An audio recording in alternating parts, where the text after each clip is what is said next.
ọmọ Ìjẹ̀bú ọmọ alárẹ̀ ọmọ aládìyẹ ògógó mága gbogbo ọmọ orílẹ̀-èdè Nàìjíríà àti gbogbo ará USA ó ti yá o. kájọ fòní kẹ́ni bí ẹni èèyàn pàtàkì láwùjọ olóríire ẹni ọlá ẹni abiyì. mo ló yá o kájọ kọkùnrin wàwà wówó pókú ọdún pókú ìyèdùn. olóyè Olúṣèyí Táíwò Àbáyọ̀mí ní sọjọ́ọ̀bí lóde òní ó yẹ ẹjẹ́ apẹ́ sáàkì o.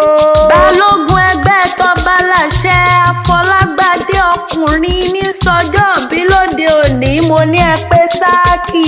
akéwèjẹ ọkùnrin ẹgbẹ́ Bọ́banẹ́yẹ ọmọọba Kílẹ̀ Ìjẹ̀bú ní sọjọ́ọ̀bí lóde òní ẹ pé sáàkì. bàbá rẹ̀ ní ọlá ó yẹ ká lè fọlá fẹ́ni tọ́lá yẹ fún. Olúṣèyí Àbáyọ̀mí ni managing director àti CEO Topmost Professional Services ní ìlú USA níbi tí wọ́n ti jẹ́ ògbóǹtarìgì àti akọ́ṣẹ́mọṣẹ́ nípa ètò ìmọ̀ ẹ̀rọ láti bí ọdún mẹ́ẹ̀ẹ́dógún báyìí. olówó orí Bùkọ́lá mo nígbà ọdún kan ni kó o má fọdún eléyìí kó o má fi ṣàṣemọ́. iṣẹ́ rẹ ò ní dojúrú mọ́ ọ lọ́wọ́ gbogbo irinṣẹ́ tó lò ní kọjú ìjà sí ọ gbogbo ibi tó o bá ti ń dé tó ń gbá yóò ní débẹ̀ tẹ̀. ayé ti ń gbórúkọ rẹ sí rere wọn ò ní mọ orúkọ rẹ sábúrú láṣẹ Olódùmarè orúkọ rẹ ò ní bàjẹ́. ó sunkún òwúrọ̀ ò ní sun tọ̀sán ẹlẹ́dàá rẹ ò ní jẹ́ kẹ́kún ó tọ́ sí ọ bó dọjọ́ alẹ́. olówó orí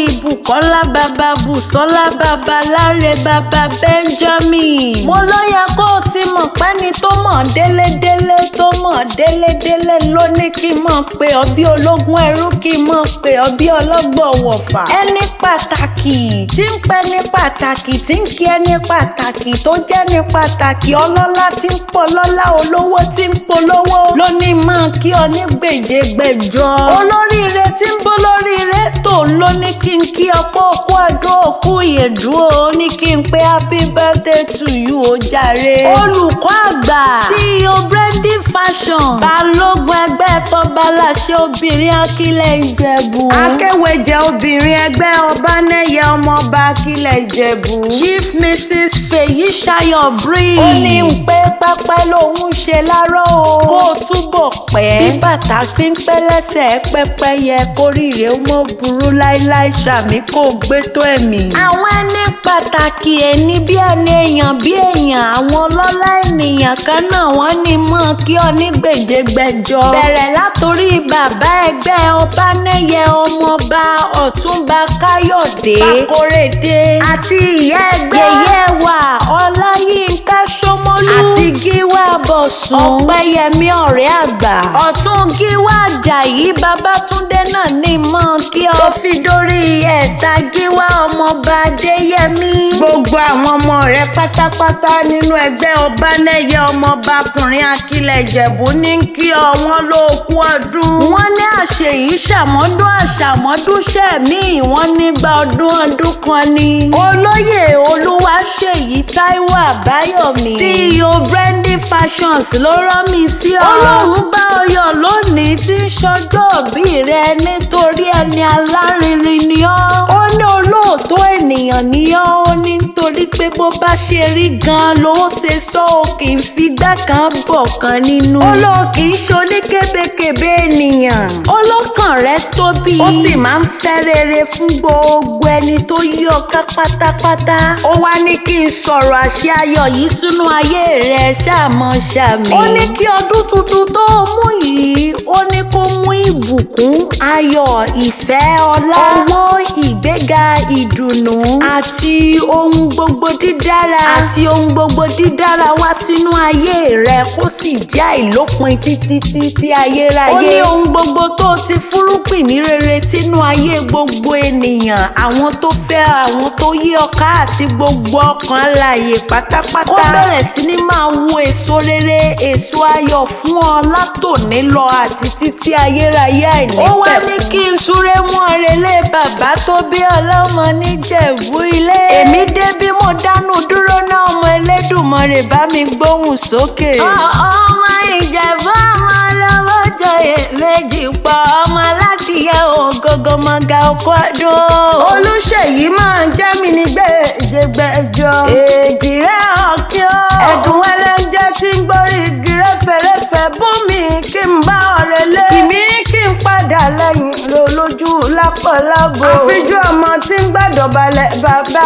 Àfijú ọmọ tí ń gbàkúnlẹ̀ yèyé tó bí lọ́mọ. Èjì rẹ̀ máa ń jẹ́ mi ní gbèjègbèjọ. Táíwò Àbáyọ̀mí máa ń jẹ́ mi ní gbèjègbèjọ. Mo nígbà ọdún kan ní. Ìjẹ̀bú ti yá o. Ọmọ olówó joyè méjì pọmọ. Ọmọ bá Jàgbàlúrà ọmọ Àwùjalẹ̀. Ọmọ bó ti wú nílà ṣe mọ̀lẹ́ ni.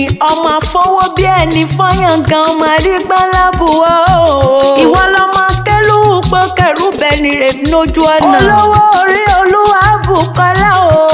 Ọmọ akẹ́ lọ́nà kẹrù bàrà lé. Ọmọ akẹ́ nílé kẹrù bàrà oko. Ìjẹ̀bú ọmọ nígbọ̀kan ìdí ọmọ nígbọ̀kan àjòjì gbúdọ̀ wọ.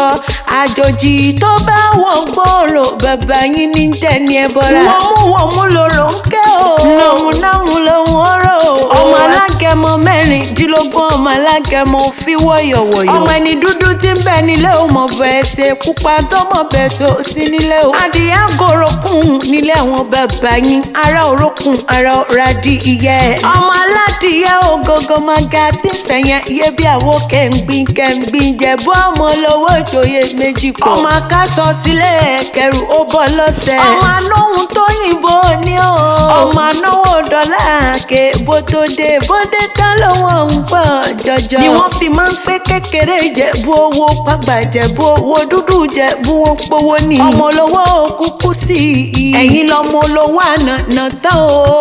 Òun onílé ó pe tiẹ̀ ní ilé o. Òun ọlọ́nà bàbá yín ó pe tiẹ̀ lọ́nà. Òun Ìjẹ̀bú ló pọdún rẹ̀ lójúde ọba. Ọmọ Ìjẹ̀bú ọmọ alárẹ̀. Ọmọ ọba Àwùjalẹ̀ ọmọ ọba Jàgbàlúrà ọmọ ọba ń tà o. ọmọ alágẹmọ mẹ́rìndínlógún ọmọ alágẹmọ fi wọ̀yọ̀wọ̀. mo láṣẹ ìsàmọ́dún ọdún rẹ̀ ọdún owó ọdún ọlá ló sì máa ṣe. Ìgbà ọdún kan ni ọmọ Ẹlẹ́dùmarè lèmi jẹ́ o.